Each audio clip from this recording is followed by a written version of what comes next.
Hey, what's up guys, you are watching A2M Tech, and today on this video I'm gonna show you how we can add new Google account on Android phone. So if you wanna add account on your Android phone, then you'll be able to do it after you follow these tips on this video. So let's get started. First of all, to add new Google account, we have to go to settings. So open your menu and go to settings. Now from here, from all this list, we have to find accounts. So here you can see accounts, tap on accounts, and you can see an option to add account here.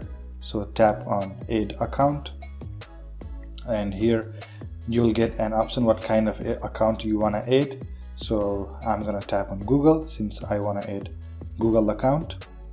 Now you can see this screen that is checking for the information. Now here on this page we have to type our Google email address or Gmail address. So I'm gonna type my Gmail account here. Now tap on next.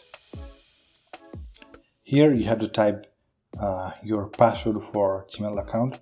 So I'm gonna type my password, and after you type password, tap on next, and here you have to tap on I agree, and here we go. So you can see that the new email account has been added on the account section. So now you'll be able to use Google Play services, Google Play Store, your YouTube accounts from the new Gmail account. So this much for this video. Thank you guys for watching.